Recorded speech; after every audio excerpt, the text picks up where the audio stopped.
What's poppin' YouTube? It's your boy the D here, and before we hop into the review today, just want to go ahead and say that I hope everybody had a happy new year. Yet again, for obvious reasons. I know 2020 was not a good year for a lot of you, and if 2020 hit you particularly hard, I want to say give you my condolences, my sympathies. Hey man, it sucked, believe me. For a good chunk of the year last year, I got hit too, so yet again, if you were hit particularly hard by that, I'm hoping you're doing well. But at least in the realm of anime and manga, we can be a little thankful, because today, as you know, well, at least the day this is dropping, if you're watching the day it drops, is January 3rd, 2021. And as you know, what drops today? One Piece, chapter 1000. Yet again, before I get into it, just, I don't know, like, I've been like kind of going back and forth, because I read the chapter right after it dropped. It hadn't been on like the Viz app, the Shonen Jump app, for more than like 5 minutes before I read it. And I don't know, just doing this review, I want to make sure that I do it justice, like real justice, because this ain't a feat everybody gets. Naruto crapped out at 700, and God, that last arc was ass. Bleach got to, I think it was 686. That last arc was ass, and it just ended. I don't think Bleach or Naruto could have gotten to 1000. I could be wrong. I think, maybe Kishi or Kubo could have potentially did something else, maybe, but I think those series had just about run their course. But One Piece has consistently shown that it can withstand the test of time, maintain its top spot. Demon Slayer might be the hot shit for the day, but One Piece has been the hot shit consistently over its 23-year run. Well, 23 of last year. I think this year marks 24. But yeah, and I just kept kind of like, man, what can I say? What can I do that's special for One Piece? Because One Piece is my favorite anime of all time.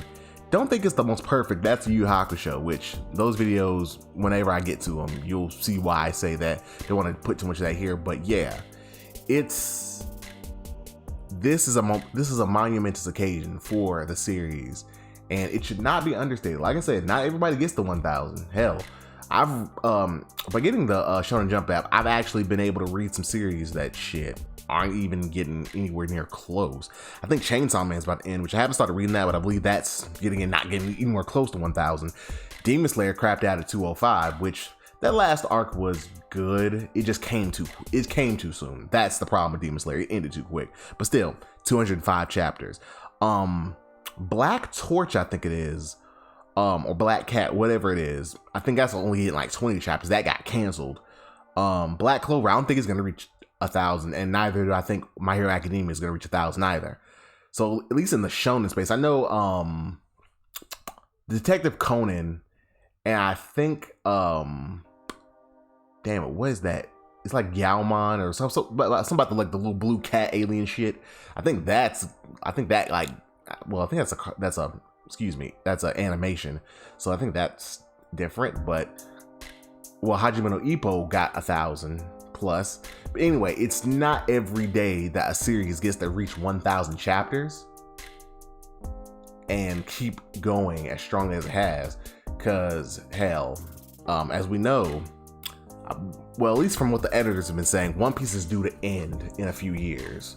Well, we're entering the final phase, like especially after chapter 957, when they finally gave us the Yonko bounties and let us know what Roger and Whitebeard's bounties were. Like, I think that really, kicked it off, like, hey guys, this is endgame. And this chapter, I think, within the context of One Piece, the story itself, I think this chapter in a lot of ways represents, like, okay, it's endgame now. Like, Pirate King, it's in sight. You're facing two people who could potentially be Pirate King.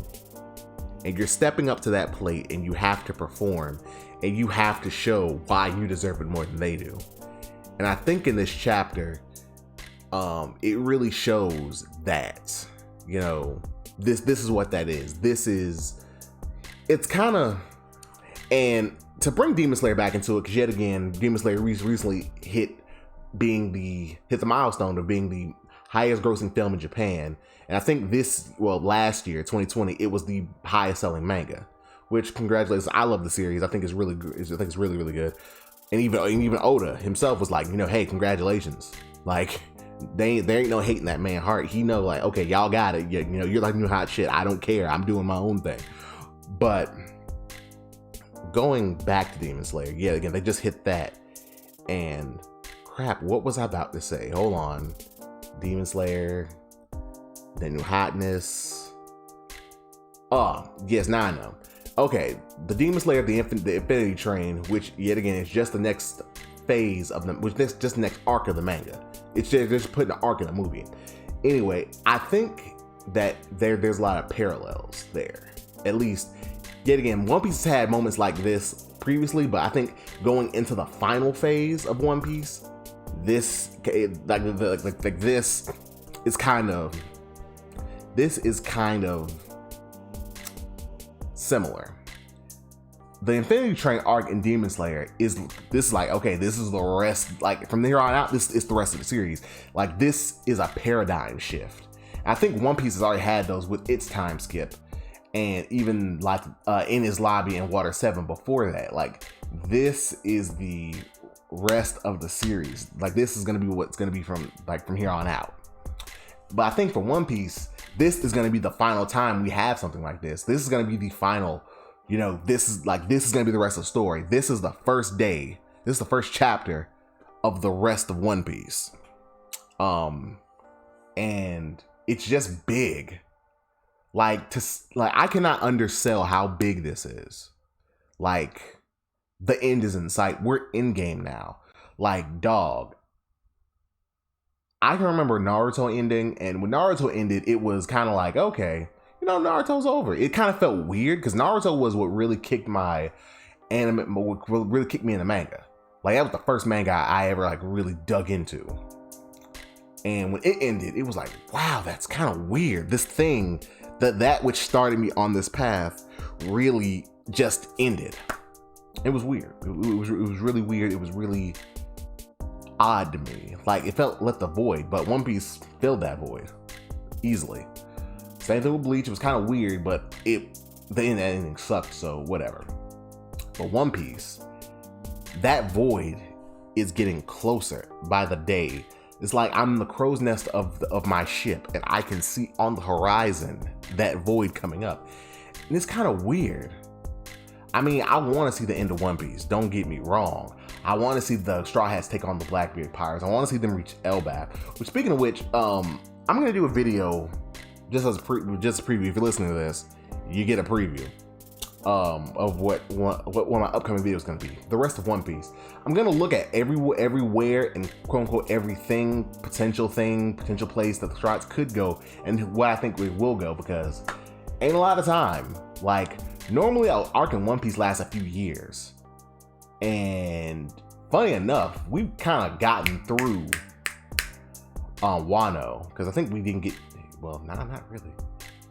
It's only been like a little, I think we finally got there in like 2019. I have to go back and look at it. But yeah, so the consensus is among the editors, which this could change, is like the next 5 years. That's enough for like 2-3 more arcs, depending how you slice it. Some things might have to be combined, some things might have to be shortened or cut, but that's about 2 or 3 arcs, and then Ove. Because like I said, I think we've been in Wano for like a year, but even then, before that, we were in Totland, and then Zou, which was short, and then Dressrosa, which was 100 chapters. And I think Wano started like 909, so we're coming up on 100 chapters for Wano. So, and I don't think it's gonna end, like, especially with taking out 2 Yonko. I don't think this arc is ending in 9 chapters. I think we got at least like 20 more to go, but that's just a guess. But anyway, not my pontification about the gravity of this series over. I'll be your host, the D, and we're about to get into the review. So, if you like what you hear, be sure to like, comment, subscribe. My link tree's in the description if you want to see me stream. If you want to hear about me talk about anime and other types of stuff on Twitter, you definitely can. But without further ado, let's go ahead and let's get into it. One Piece, Chapter 1000, Straw Hat Luffy. All right, the chapter picks up inside the 5th floor of the castle, to which Luffy's like, oh. And it's then that we see the 3 Musketeers, plus a few other minks. It looks like with the Forest Guardians. Yeah, because we got the 3 Musketeers themselves, and then they got a couple of other guys still standing. And I think that's the gorilla guy and the bull guy, but we can't see their faces. But anyway, we see them, and then we see beast pirates strewn the fuck about. Oh, and then we see more in the background. So I guess the 3 Musketeers are like the main guys, and then like, yes, yet again, everybody else is just background, pretty much just, hey, we're here, we're helping. And remember, because this is the 5th floor, I think this is like one of, if not the last floor that's actually populated. Because remember, I think the Todoroki each had their own wing, well, not wing, their own floor. But when Drake was annexed, his floor became vacant. So, yeah. So Shishilian's like, hey, this is all we can do. Just go ahead. And they then confirm that these are the stairs to the roof. Luffy then thanks Shishilian, calling him Lion Viper. To which Luffy says he hasn't forgotten. And then he says that, and then as he's, running forward, he says, I haven't forgotten. To which Shishilian's like, what? He's like, no, I haven't forgotten how you guys risked your lives to protect Raizo. Thanks, I'll be back. And as Luffy's running away, Shishilian, he starts to cry, remembering everything that's happened up until this point. Because, all in all, the minks have been through it. These motherfuckers have been through it. You had Jack attack. Let me see. Pedro's dead. They haven't forgotten that. Hell, the racism they faced in general, because remember there was that rumor that minks ate people. Then that probably, whenever they did go out, didn't really help their cause. And just everything they've been through, especially recently, and then their brotherhood with the with Wano. Yeah. So they've been through a lot. They've lost people. They've been attacked. They've been tortured. They've been disrespected, demeaned, degraded, and any other derogatory thing you can think of. They've been through it. And now this kid who came, who helped, who showed you his honor, who showed you that he was serious about helping y'all, is finally taking the steps to take down Kaido. So it was a pretty big moment. And we then cut back to where Marco is. And okay, in a bit of power scaling ish thing, person, whatever, we see Marco, who is in his full Phoenix form, who is, wait a minute, what the fuck? Okay, ladies and gentlemen, yet again, I read the chapter twice, but I'm just now really noticing something. Hold on, we're gonna get there. And we see Queen, who is in his full dinosaur form, asking like, okay, is Marco invincible? Like, cause they can't hurt him. They can't get away. And it was then we see Marco in his full Phoenix form with his wings. He's molded them into fire, and he's holding them. Yet again, he can't burn them. That would be too convenient. But he can at least hold them. Now, it's here that I noticed what I didn't notice before in my first 2 readings. When we see Queen in his full dinosaur form, we see his neck is in segments and there's metal underneath. So, okay, because I was wondering this. Because I was going to say, Queen, at least, Queen, we know that he wanted one of his arms, at least from what was thought, because we never got a full explanation, or no, he never said anything. Nobody else around him ever said anything about his arm. So we thought, like, okay, that might just be like something he wears on it. But then it's like, okay, I think that's actually his arm. So he's like, okay, he has a mechanical arm, kind of like Kid does. Except Kid's isn't like really a machine. It's his power holding a bunch of metal together like an arm.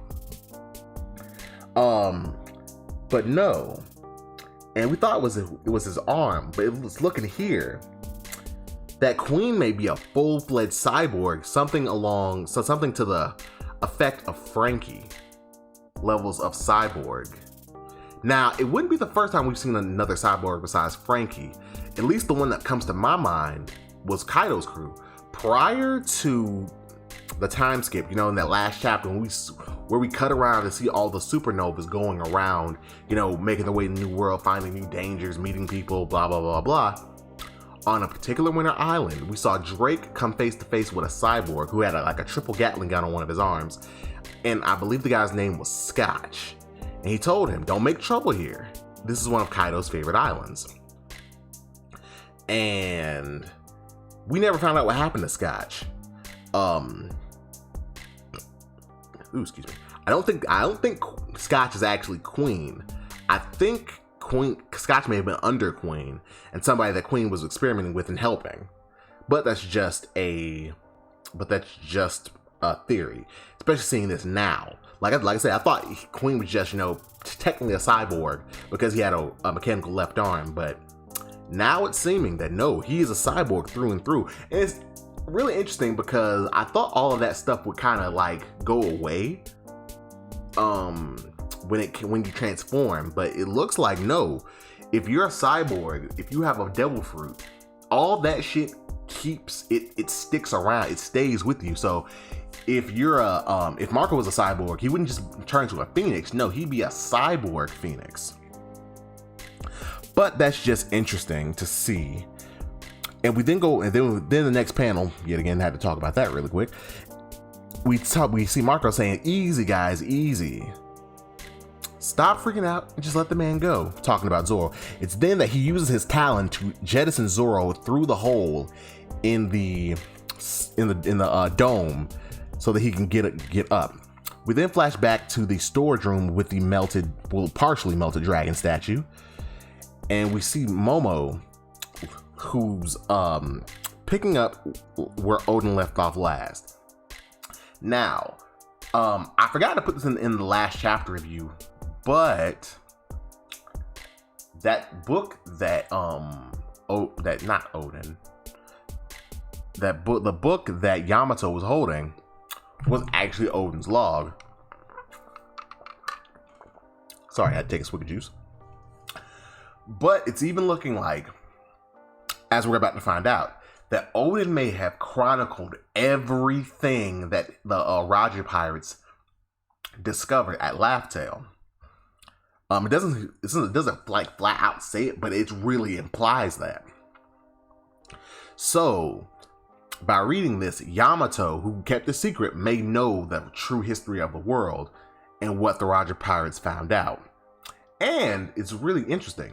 He could have a different interpretation of the events than the Roger pirates did, because as Rayleigh told everybody back in Saba Odi, hey, I could tell you, but I think you should see it for yourself. Who knows? You might come to a different conclusion than we did. Anyway, Momonosuke then goes on to say D, and this is in my father's journal, to which non-verbally Yamato affirms.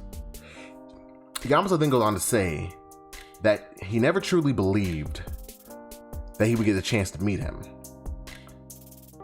He said that the logbook is, in actuality, it's for Momonosuke. He picked it up out of the river at the foot of Odin Castle on that terrible day. So, because we were all wondering, like, what the fuck happened to the logbook? Like, if Odin had left that logbook, then that would just make shit way easier for Kaido and them to find Laugh-Tale. Odin, or most likely, not Okiku, what is his wife's name? Toki, that's Odin's wife, Toki. Toki probably had it and was like, like when shit started to go south, she was like, nah, hey, she might have been like, looked out the window, saw the motherfuckers come, like, look, I don't want to destroy this. It's my husband's treasure, and we might need this shit one day, but I'd rather the shit be destroyed than let Kaido and them get their hands on it. So she or somebody, which like I said, it's most likely Toki. She was probably the one to go ahead and throw it away to make sure that Kaido did not get his hands on it. And he then said, someone must have kept this journal safe from the burning castle. Yet again, nobody here said, like, Shinobu's even like, oh, she's like, oh, it was me. Like, no, we don't know who it was. But my money, it was Toki. And then Yamato goes on to say, it contains everything there is to know about Oden's grand life and the world he experienced. To which Momonose starts to tear up as, you know, he's trying to kind of flipping through it, you know, thinking about his father. Like, this is the journey that his father cherished so much. This is the journey to the outside world that his father, you know, went on. And it was on this journey that allowed him to exist. Like, this is where he met his mother. He was born on this journey. It's just a lot. He then goes on to explain to Momo, you were born on Whitebeard's ship, weren't you? And then you went on Roger's ship. They said that in the future, over 20 years later, the new world here would be overrun by young, powerful new pirates. And that's what's happening. To which Momo's kind of like, he's like surprised, and he's like, damn, like everything that they said would happen is happening. Yamato then flashes back with Ace, you know, and saying that he believed that Ace was the first among them. To which Ace probably would have been if he hadn't joined Whitebeard's crew. If he had kept going, this probably would have happened a couple years prior. But Yamato says that when he died, it caused him to remember something, which we flash back, and we hear Yamato saying like not screaming but exclaiming like in surprise. Ace said, and Ace is like, oh no, and then we see Ace. He's like, no, that was a slip of the tongue. I wasn't supposed to say it. Yeah, he was like, whoa, chill out. You didn't hear that. Forget about it. He's like, but anyway, don't laugh at that. He then says, me and Sabo in spirit won't allow it, at least to Ace's knowledge. He says that is at the end of his little brother's dream. And we see Yamato, who is stone-faced, like stuck. Like whatever Ace just said, which I believe we might have found out in the last in the last chapter, at the end of the flashback, you know, him saying that Luffy's going to be king of the pirates. And then he goes on to say, like, as he's drinking with Yamato in the flashback, when Luffy first said it, you know, we laughed, but that's okay. Nobody else can laugh. We believe in him. He then goes on to say that he really thinks that Luffy can achieve his goal. And that's why. We then see Yamato start to kind of freak out. And Ivate's like, are you okay? What are you doing? Yamato then goes on to tear up and says, I'm not gonna laugh at him. And we then see a bubble, which is probably gonna be read in Oden's voice. Those are the words the king of the pirates spoke. Now, going back, can't remember the chapter, it was during the Oden flashback, after the Whitebeard pirates and the Roger pirates had been, you know, at odds. When they sat down, it was when Roger first asked to borrow Oden because Oden could read the poneglyphs.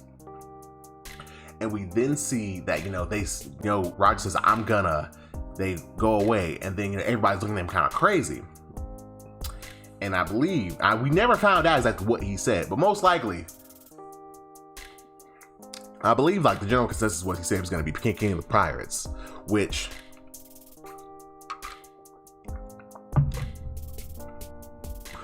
Roger had never, which nobody ever said. Rocks, who was like the pinnacle of piracy prior to him, wanted to be king of the world. So he never said king of the pirates. I don't think finding the poneglyphs. I don't think he even gave a fuck. Hell, who knows? He might have even known what was on the poneglyphs to begin with, but we don't know. Whenever we find out more about Zebek, we'll know. But yeah, so it pretty much right here, it's pretty much confirmed. That's what Roger said. Words that stunned Oden. In the journal of Kozuki Oden, there was a great man who said the same thing. yet again, we kind of quickly flashed back. Well, we continue to flashback, and it's Yamato. He's telling Ace, hey, those are the words that were spoken. He even says that great man that Odin knew said it. He didn't say who, because I swear Ace probably would have nutted the fuck up if he'd have known that it was his father that Odin knew. So Ace goes on like, okay, cool. A great man, huh? That's good to hear. Yet again, not knowing it was his own father. And I think I want to do a potential video about Ace and Roger. What could have been, what, or at least if Roger did still die, like what Ace could have thought of his father. But anyway, he did go on to say that maybe one day they'll be able to drink with Luffy in a party. But then Yamato laughs and says, I bet you all would have gotten along. Would have. And then says he's already dead. He's like, what? Yet again, talking about Roger. And he's like, you're talking about a dead guy. And then that we cut over to another scene, which is sometime after their little drinking session. We then see Yamato handing Ace a Viva card, to which at the time Ace didn't know what it was. Yamato then goes on to explain to him, yes, that piece of paper will bring us together again. Tear off a bit of it and give it to your friends. Give it to your friends you don't want to lose track of, or people you want to meet again. Which Ace is like, oh, okay. And then Yamato, holding part of Ace's Viva card, says, let's meet again one day. And then Ace, saying, you bet, continuing on his merry way. Then we then finally cut back to the present in the storeroom, to where Yamato says that, and then one day, Ace's card just disappeared. But not long after that, he was given a newspaper and he found out Ace's fate. He learned that Ace was Roger's son and that his little brother really made a name for himself as a pirate. That was Luffy, the man you brought here. This is what Odin wrote about the future. And it's then, because while he's explaining this, we then see doors being broken down and Luffy running up the stairs. And it's then that we see Luffy, Roronoa Zoro, Masker Soldier, Killer,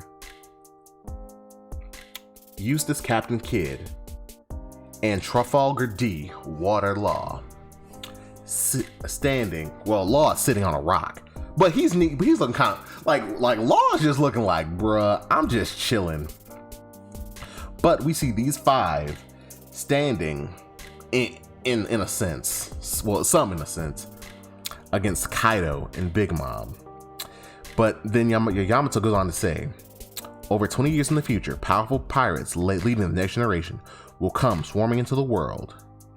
Well, into the new world, excuse me. If I'm dead by then, they will be the ones to strike down Kaido.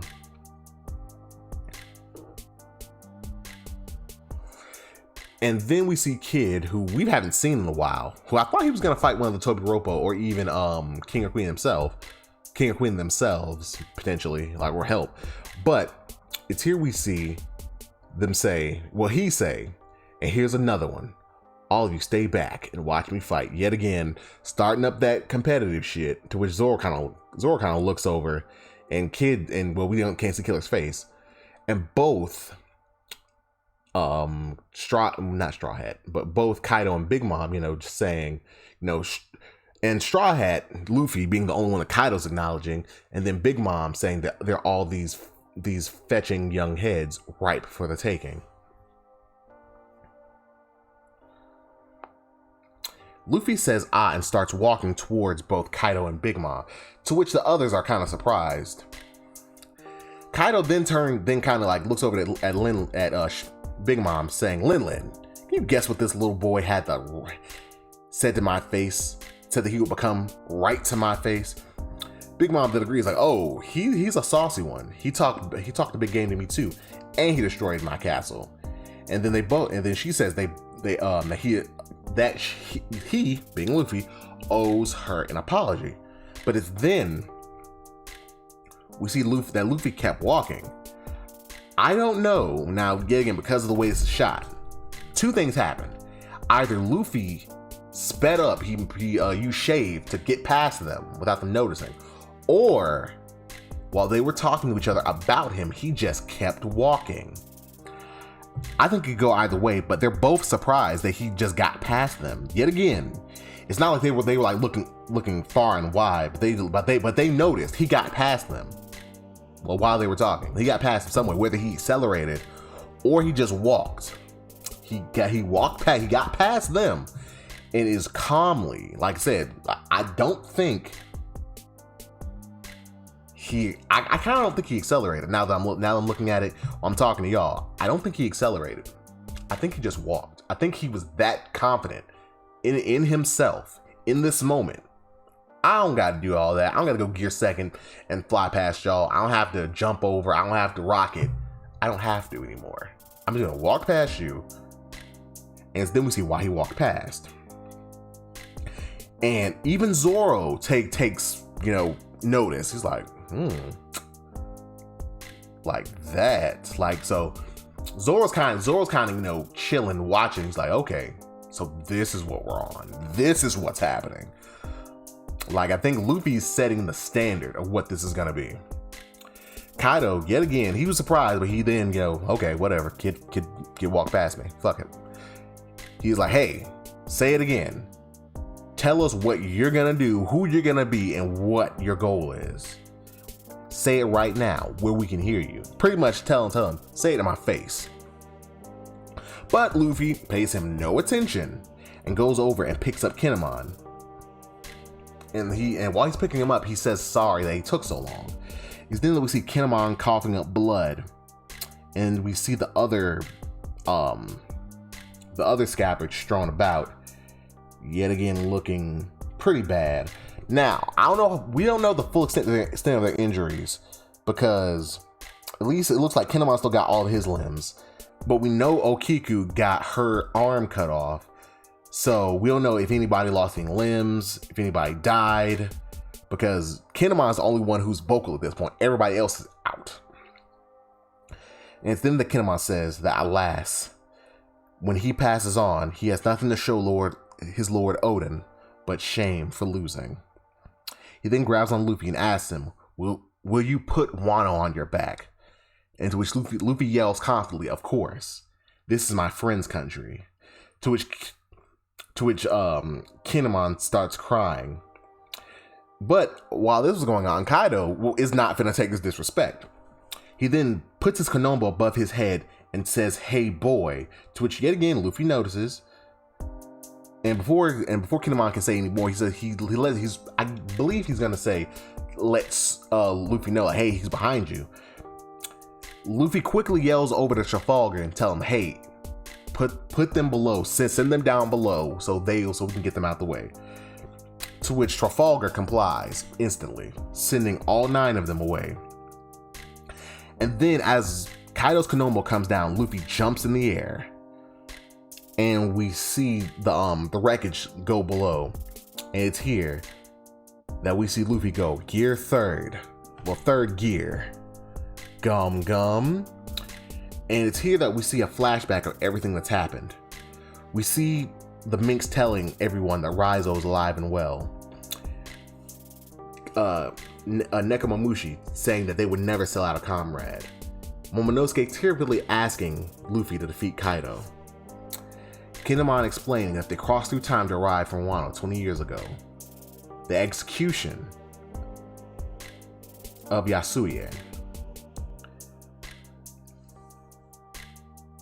Hyoguro saying that the fires of rebellion haven't died yet. And Kinemon and the other scabbards telling him that Lord Odin, who they loved so much, was killed as a criminal in the Flower Capital.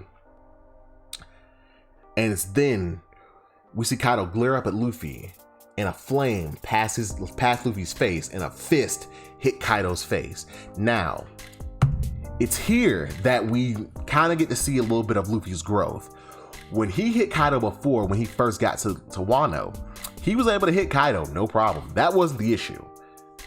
it was that he was doing no damage. So even though Kaido was being hit, he was unaffected largely. But it's here that we can see that as Luffy connects with the left side of Kaido's face, Kaido's starting to spit up blood, and it looks like he may have a bit of a bloody nose. To which Kaido is very surprised. And it's here that Luffy unveils his new technique, third gear, Gum Gum, Red Rock. And he sends Kaido crashing. I don't know if Kaido went through the dome, but he hit that bitch and that ground moved, created a crater and everything. Lin then goes on to say, Kaido, what are you doing?